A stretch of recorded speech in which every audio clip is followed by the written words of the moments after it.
اور میں نے یہی کہا جب میں آیا ہوں تو آپ سمجھیں گے شاید یہ مانگنے آیا ہے. میں مانگنے نہیں آیا لیکن مجبوری ہے. ہمارا جس طرح ماضی میں 75 سال میں آپ نے ہمارا ہاتھ بٹایا ہے, کچھ عرصہ آپ ہاتھ بٹا دیں. تو میں نے کہا میں وعدہ کرتا ہوں کہ انشاءاللہ ہم پوری قوم ہم مل کر دن رات محنت کریں گے, پسینہ گرائیں گے, اپنے پاؤں پہ کھڑے ہوں گے انشاءاللہ, ضرور کھڑے ہوں گے انشاءاللہ. پاکستان بہت اچھا ملک ہے, سسٹم صحیح نہیں ہے. کوئی دیکھو کھانا جیسے کہتے ہیں نا, کئی لوگ کہتے ہیں میرے سامنے بیٹھ گیا کھانا بہت خراب ہے, میں نے کہیں نہیں کہنا اندر کھانا خراب ہے, پکانے والا خراب ہے. تو ملک برا نہیں ہوتا ہے, اس میں رہنے والے اچھے برے ہوتے ہیں. تو پاکستان سے اچھا ملک کوئی ہے ہی نہیں. 47 سے بنا, سب لوٹ کے کھا رہے ہیں پھر بھی ختم نہیں ہو رہا, کھڑا مسکرا رہا ہے, کھاؤ.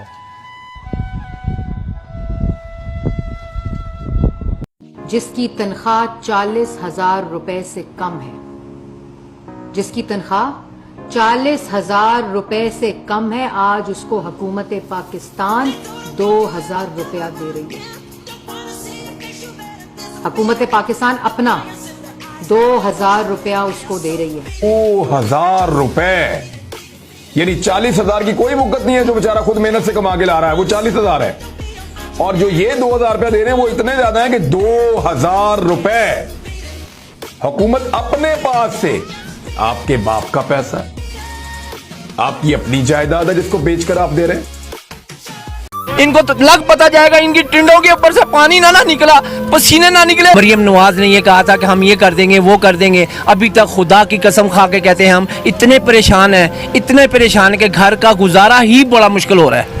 تو کیسے گزارا کریں؟ آیا کہ انہوں نے کہا کہ غریب آدمیوں کو ریلیف دیں گے, رکشہ چلانے والے یا موٹر سائیکل چلانے والے. کیا ہمیں ریلیف دیا ہے؟ ہم رات کو جب گھر جاتے ہیں بڑی مشکل سے روٹی کے پیسے پورے کر کے جاتے ہیں. خدارا اگر ہمارا نہیں کوئی سن سکتے تو یہ ملک چھوڑ کے آپ چلے جائیں.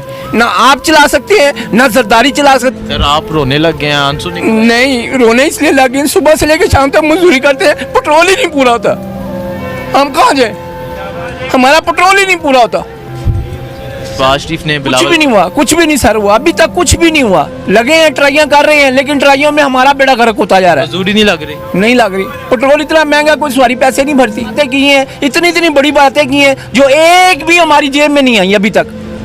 اب کیا کریں, ہم کہاں جائیں؟ ہم اتنے تانگ ہیں, ہمارا کوئی انٹرویو لینا, ہم کہیں گے ہمارا دل پھاڑ کے دیکھو ہم کتنے پریشان ہیں, کتنے تانگ ہیں. یہ اپنی سیٹ کے پیچھے لڑ کے مار رہے ہیں. او خدارا, یہ تم سیٹ کے پیچھے کیوں مار رہے ہو؟ کل کا تمہیں نہیں پتا اللہ کی لاٹھی بڑی بے واد ہے, کس وقت بھی اللہ کا بلاوا آ سکتا ہے. مشکل ہے سر, بڑا مشکل ہے.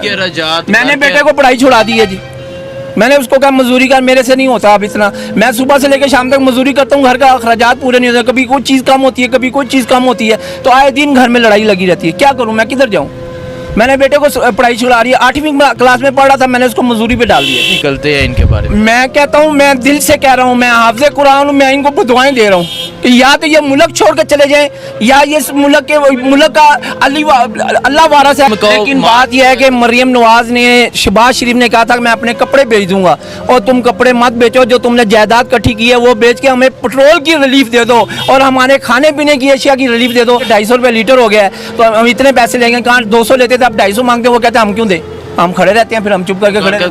گھر کا گزارا سر ایسے ہی ہے کہ اب بچوں کو بھی لگا دیا, بیوی بھی لگی ہوئی ہے, مزدوری کرتی ہے, میں بھی مزدوری کرتا ہوں, کچھ نہ کوئی کر کے گھر کا نظام چلا رہے ہیں. ان کو یہی کہہ رہا ہوں میں, خدا کی قسم تم میرے سامنے آ جاؤ, نواز شریف یا شہباز شریف, میرے سامنے آ جاؤ, تمہیں پتہ چلے گھر کے نظام کیسے چلتے ہیں. تم سیٹ کے پیچھے لڑ کے مر رہے ہو. لعنت ایسی زندگی پہ اور ایسے ملک پہ جس نے تم لوگوں کو رہائش دے دی ہے اور ہمارے پہ سانپ بن کے, بچھو بن کے بٹھا دیا آپ کو.